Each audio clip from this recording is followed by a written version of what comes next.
श्री कृष्ण कन्हैया लाल की जय। श्री निजानंद स्वामी की जय। श्री प्राणनाथ प्यारे की जय।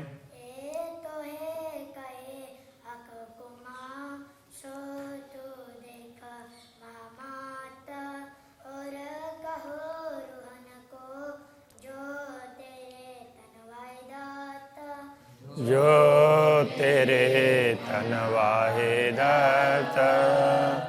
श्री कृष्ण कन्हैया लाल की। 20वां प्रकरण पूर्ण ब्रह्म परमात्मा के मुखारविंद की शोभा का वर्णन है। तो उसमें पहले मंगलाचरण 6 चौपाई में की है, फिर आगे सुंदर मुखारविंद का वर्णन किया है। का इल्म के जो आरफ मुख नूर जमाल खूबी चाहे। का इल्म ब्रह्म ज्ञान, ब्रह्म ज्ञान के आरफ ज्ञानी अनुभवी लोग मुख नूर जमाल खूबी चाहे। पूर्ण ब्रह्म परमात्मा नूर जमाल उनके मुखारविंद की शोभा का वर्णन करना चाहते हैं। जो जानते हैं तो उनको लगता है कि उस शोभा का वर्णन करें। चाहे चाहे फिर फिर चाहे, तो एक बार नहीं चाहते हैं, फिर बार बार चाहते रहते हैं कि एक बार वर्णन करके संतोष नहीं होता है, बार बार करते हैं। देख देख उड़ावे अरवाह, और वे ऐसे दिव्य मुखारविंद की शोभा देख देख करके आत्मा को शरीर से आत्मा को छोड़ना चाहते हैं। यही काम आशिकन का हका इल्म, यही काम अनुरागिनी आत्माओं का कार्य यही है, और ब्रह्म ज्ञान का कार्य भी यही है। नूर जमाल का जमाल छोड़े न आठों जाम। पूर्ण ब्रह्म परमात्मा के सौंदर्य को आठों प्रहर वो छोड़ती ही नहीं है। ब्रह्मात्माएं भी उसी का स्मरण करती रहती है, और ये ब्रह्म ज्ञान भी उसी का वर्णन करना चाहता रहता है। खाते पीते उठते बैठते सोवत सुपन जागृत। खाते हो पीते हो उठते समय, सोते हुए स्वप्न में अथवा जागृत अवस्था में हो। दमना छोड़े मासूक को, मास एक सांस भी पूर्ण ब्रह्म परमात्मा को नहीं छोड़ते हैं। जाको होए हक निश्वत, जिनका संबंध पूर्ण ब्रह्म परमात्मा के साथ में है, वे उनको एक क्षण भी छोड़ नहीं सकते। उनका स्मरण करते रहते हैं, और वो ये जिह्वा उनका वर्णन करती रहती है। हक वर्णन फेर फेर करे, पूर्ण ब्रह्म परमात्मा के स्वरूप का वर्णन फिर बार बार करती है। फिर यही बात ब्रह्मात्माओं के दिल में बार बार यही बात आती रहती है। वो दोहरा रहे हो ऐसा लगता ही नहीं है। ए अरस रो खाना पीना, परमधाम की आत्माओं का खाना पीना ही यही है, आहार विहार यही है। यही वतन विषात, तो क्योंकि ये तो परमधाम की सामग्री है ना, तो ये ब्रह्मात्माएं उनका खाना पीना ये सब परमधाम का है, इसलिए ये सारी सामग्री परमधाम की है। उनको बार बार परमधाम के दृश्यों का वर्णन करने का मन होता है। उसमें भी अक्षराते धामधनी के स्वरूप का। जेती रूहें आशिक रहत न खूबी के माहे, रहत हक खूबी के माहे। जो भी अनुरागिणी आत्माएं हैं, वे पूर्ण ब्रह्म परमात्मा की विशेषताओं को, उनकी शोभा उसी के अंदर, उसी के इर्द गिर्द, उसमें ही रहती है। उनको दूसरा कुछ दिखता ही नहीं है। रूह को छोड़ के वजूद कोई जाए न सके काहे। तो जैसे शरीर आत्मा को छोड़ करके कहीं जा नहीं सकता, कहने का तात्पर्य आत्मा के बिना शरीर का कोई अस्तित्व ही नहीं रहता है। इसी प्रकार ये ब्रह्मात्माएं भी सोचती है कि अनुरागिणी आत्माएं ये सोचती है कि अक्षराते धामधनी के बिना तो हमारा कोई अस्तित्व है ही नहीं। यह का इल्म को लक्षण, ब्रह्म ज्ञान के लक्षण ही यही हैं। आशिक को यही लक्षण, और अनुरागिणी आत्माओं का भी लक्षण यह है, ज्ञान भी वही वर्णन करना चाहता है और आत्माएं भी उसी को देखना चाहती हैं। ए इल्म इश्क के आरफ सोई अरस रूह मोमिन, ऐसे इल्म ज्ञान और प्रेम, इश्क प्रेम उनके अनुभवी ज्ञानी लोग हैं। सोई अरस रूह मोमिन, वो परम धाम की ब्रह्मात्मा ही हैं, ज्ञानी भी और प्रेमी भी। इतना कह करके मंगलाचरण बताया। अब आगे वर्णन करते हैं। वर्णन करो रे रूह जी मासुक मुख सुंदर, मासुक प्रियतम पूर्ण ब्रह्म परमात्मा का मुखारविंद बड़ा ही सुंदर है। अब ये आत्मा उन्हें उसका वर्णन करना चाहती है। कोमल शोभा आलेखे, उनकी कोमल शोभा जिसका वर्णन ही नहीं हो सकता है, अलेख। खोल रूह के नयन अंदर, तो अंतर आत्मा की दृष्टि को खोल करके ऐसे दिव्य स्वरूप का दर्शन कर, ऐसा करके आत्मा को कह रहे हैं। ललित लाल मुख सागर, कौं अचरज के अद्भुत, उनका मुखमंडल कैसा है? ललित। ललित का तात्पर्य कोमल, लाल लालिमा युक्त ऐसा मुखारबिंदा है वो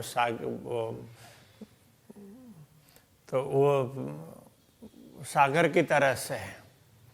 कहूँ अचरज के अद्भुत, तो उसकी शोभा में आश्चर्य और अद्भुत दृश्य है। उसका क्या बताएं, आश्चर्य की बात करें या उसकी अद्भुतता की बात करें। ए क्यों है आबे बानीय में, ए बका सूरत लाहुत, ए क्यों कर आबे बानीय में, वाणी के द्वारा, वाणी के मतलब शब्दों की सीमा में ये कैसे आ सकता है ऐसा सुंदर स्वरूप। ए बका सूरत लाहुत, ये तो परमधाम का अखंड स्वरूप है, उसका वर्णन शब्दों के द्वारा नहीं हो सकता। मुख गौर झरे कसुम्बा, तो गौर मुखारबिंदा है, उसमें से लालिमा टपकती हो ऐसा लगता है। शोभा क्यों कहूँ बड़ो विस्तार, तो इतनी शोभा है उसका क्या बताएं। एक तरफ बताना चाहते हैं तो दूसरे तरफ की बात छूट जाती है। रंग कहूँ के सलू की, इसके रंग की बात करें या सुंदरता की बात करें। ए न आवे माए सुमार, वो तो वर्णन में आ ही नहीं सकता, उस शब्दों की सीमा में नहीं आ सकता, उसका कोई पारावार ही नहीं है। कहूँ सागर मुख ज्योत का, के कहूँ मेहर सागर, तो ये मुखमंडल है, वो प्रकाश का सागर कहें या कृपा का सागर कहें। के कहूँ सागर कलाओं का, विभिन्न प्रकार की कलाएं हैं, उसका सागर कहें। जुआ कह न सके क्यों कर, ये जुआ किसी भी प्रकार से उसका वर्णन तो कर ही नहीं सकती है। मुख चौक कहूँ के चकलाई, ये मुख चौक का तात्पर्य मुखमंडल, उसकी वर्णन करें, उसकी सुंदरता की वर्णन करें। कि शीतल सागर सुख, उसके शीतल सुख, ये मुखारबिंद को भी सागर की तरह से बता करके तो उसके शीतलता का वर्णन करूं, क्योंकि उनसे जो भी शब्द निकलते हैं तो बड़ी शीतलता प्रदान करते हैं। कि कहूँ सागर रस का, उसको रस का सागर कहें तो भी वो कम ही पड़ता है। जो नूर जमाल का मुख, पूर्ण ब्रह्म परमात्मा का मुखारविंद ऐसा सुंदर है। कि कहूँ सागर तेज का, कि कहूँ सागर शर्म, तो तेज का सागर कहें, आभा कांति चमक ऐसी है उसका तेज का सागर कहें, अथवा तो शांत गंभीर है। शर्म का तात्पर्य तो बड़े गंभीरता का सागर कहें, उसके सागर में तेज, उसमें तेज बहुत ज़्यादा कहें या गंभीरता क्या बताएं। कि नूर सागर कहूँ बिलंद, तो बहुत ही उच्च कोटि का प्रकाश का सागर ऐसा कहें। कि चंचल गुण नरम, अथवा तो उसके कोमल और चंचल गुणों की बात करें। किसकी बात करें, शब्दों की सीमा में तो आ नहीं सकता। कहूँ सज्जनता के सनकुली, सज्जनता, भद्रता और प्रसन्नता उसकी बात करें। दोस्त कहूँ के प्यार, मित्रता और प्रियता, प्यार प्रेम की बात करें।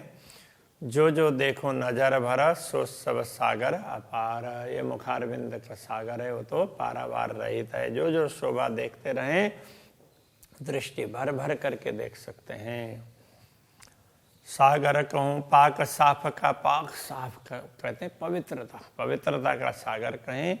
कि कहूँ आवदार, आव जल तो पानीदार कहने का तात्पर्य प्रेम रस से परिपूर्ण। क्या कहें, हक मुख सागर क्यों कहूँ, ऐसे पूर्ण ब्रह्म परमात्मा के मुखारविंद के सागर की शोभा क्या बताएं। सब वेद पूर्ण अपार, वो सब प्रकार के रसों से परिपूर्ण है, किसी चीज की कमी है नहीं।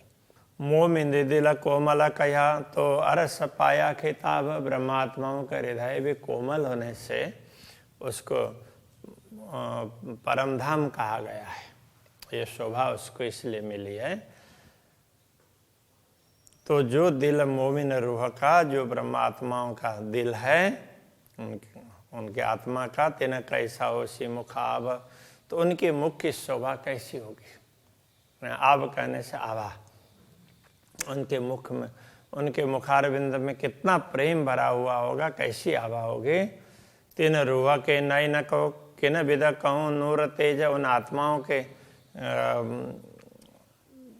नेत्र कमल, उनसे निकलने वाला प्रकाश से उसकी दिव्यता को क्या बताएं।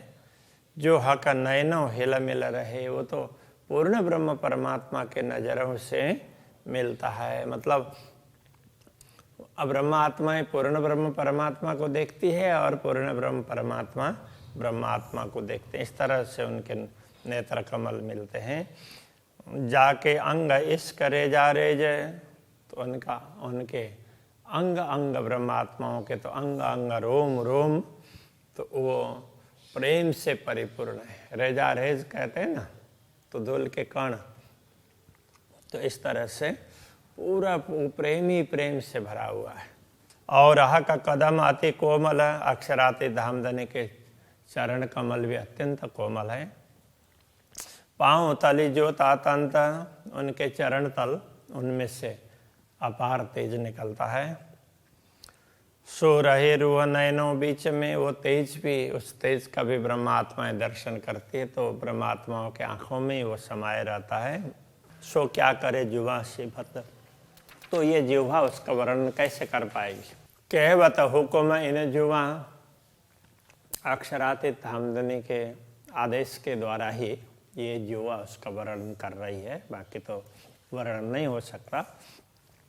पर एक खूबी कही न जाए, वैसे तो इस विशेषता का वर्णन ही नहीं हो सकता है। एक कहे बिना भी ना बने, अब बताए बिना भी तो नहीं हो सकता। बिना कहे रूह बिलखाए, यदि ना कहे ना बताएं तो ये आत्मा बहुत व्याकुल हो जाती है। उसको कुछ बताने का तो होता ही है कि दूसरी आत्माएं समझेंगी, इसके लिए उनके कल्याण के लिए ये बताना चाहती है। इन नयनों सुख बका न देखा, सुनिया हादियों के मुख। इन दृष्टि से, मतलब इन नश्वर नयनों से सुख बका न देखा, परमधाम के सुख पूर्ण रूप से नहीं दिखाई दे हैं। सुनिया हादियों के मुख, अभी तक तो ये सदगुरु के मुखारविंद से ही सुना है। पूर्ण ब्रह्म परमात्मा ने जो बताया वो बात सदगुरु ने बताई, तो उस पर विचार करते हुए ख्याल आया है, बाकी इन आंखों से प्रत्यक्ष रूप से तो नहीं देखा है। सुनी बानी जुआ कह न सके, ऐसे सुनी हुई बातों को पूरी तरह से ये जिह्वा बता ही नहीं पाएगी ना। जुआ कहे देखा सुख, ये जिह्वा तो जो देखे हुए सुख को ही, देखे हुए आनंद को ही बता सकती है, बाकी सुनी हुई बात को पूर्ण रूप से नहीं बता पाएगी। सुनी हुई बातें कई बार भूल भी जाते हैं, देखी हुई हो तो अंदर अंतःकरण में अंकित हो जाती है, इसलिए बोलते नहीं हो। कहूँ नूर तेज रोशनी या की ज्योत गई अंबर अलौ चल। पूर्ण ब्रह्म परमात्मा के दिव्य अंगों से निकलने वाला प्रकाश, उसकी क्या बात करें। या की ज्योत गई अंबर अलौ चल, उसकी ज्योति है पूरे आकाश तक छाई हुई है। माहे गुण गर्वित कई सागर, उस ज्योति में भी ऐसे अनेक गर्भित गुण है, गुणों के सागर है वो ज्योति भी। क्यों कहे बिना अंतर्बल, अंतर्बल आत्मबल के बिना तो ये बात कही नहीं जा सकती।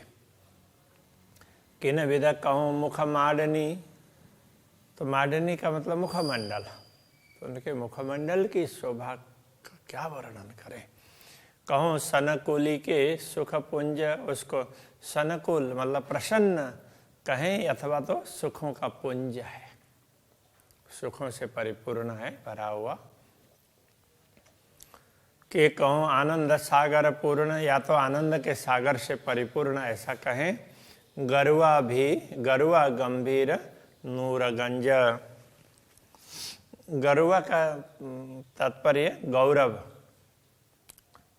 तो गौरव युक्त, और गंभीर नूरगंज, गंभीर नूर, बड़े गंभीर मुद्रा में मुखमंडल होता है, और उससे निकलने वाला प्रकाश है। प्रकाश का गंज का तात्पर्य पूरी राशि, ढेर, तो उसका कोई पारावारी नहीं है।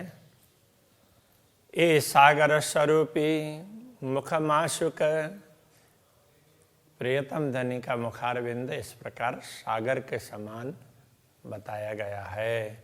कई खूबी खुशहाली अनेक, उसमें अनेक प्रकार की विशेषताएं हैं और उससे अपार आनंद का अनुभव होता है। कई रंग तरंग किरणें उठे, उससे विभिन्न प्रकार के रंगों की तरंगे उठती है, विभिन्न प्रकार के रंगों की किरणें, उसकी तरंगें उठती रहती है। ए वही जाने गिनती विवेक, इसकी गिनती तो वही आत्माएं जान सकती है, सब किसी से ये बताया नहीं जा सकता। इन मुख सागर में कई सागर, इस मुखमंडल मुखारविंद के सागर में ऐसे अपार सुख के सागर कई हैं। सुख आनंद अपार, आनंद और अपार सुख उसमें उससे परिपूर्ण है वो। कई सागर सुख सलूकियाँ, उसमें ऐसे सलूकियाँ सुंदरता के भी सागर कई हैं उसमें। माए कई गंज अपार अंबार, उसमें ये अंबार कहते हैं पूरा राशि, इतना ज़्यादा पुंज कहेंगे हो तो वो भी वही है, गंज कहेंगे अंबार कहें एक ही बात है। तो उसका कोई पारावारी नहीं है, तो इतना ज़्यादा उसमें सुंदरता और अलग अलग प्रकार के गुण उसमें छाए हुए हैं। कोई मोमिन कैसी एक क्यों कहा, हक मुख शोभा सागर। कोई ब्रह्मात्मा के मन में ये आए कि अक्षराते धामधनी के मुखमंडल को सागर की उपमा क्यों दी गई है, तो उसके लिए कहते हैं सूक्ष्म स्वरूप अति सुंदर अति कोमल ललित किशोर सुंदर। तो उनका स्वरूप कैसा है, अत्यंत सूक्ष्म अति कोमल, ललित, ललित का तात्पर्य वो भी, उसमें भी कोमलता ही कह सकते हैं। किशोर सुंदर, किशोर और सुंदर स्वरूप है, उसका कोई पारावारी नहीं, इसलिए उसको सागर की उपमा दी है। जो अरवा होए अरस की, जो परमधाम की आत्मा होती है, सो लीजे दिल धारा, वही इसको हृदय में धारण कर सकती है इस बात को, इस शोभा को। सूक्ष्म सूरत शोभा बड़ी, तो उनका सूक्ष्म उनके सूरत, उनके उसमें सूक्ष्म शोभा, उनके स्वरूप में बहुत ज़्यादा शोभा है।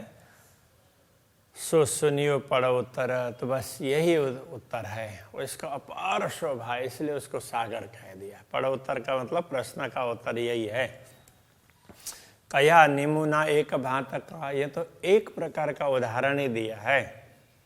अंग खूबी इसका सागर, उनका अंग है, स्वरूप है, उसकी विशेषता ये है कि ये तो प्रेम का भी सागर ही है। खुशबुएं नरम चकलाइयाँ, उसमें सुगंधी, कोमलता और सुंदरता, तो सब सागर कहे यूं कर, इस प्रकार उन सबको सागर कह दिया। उसका कोई पारावार नहीं है, इसलिए सागर है। अभी यहीं रखते हैं। तो श्री कृष्ण कन्हैया लाल की जय।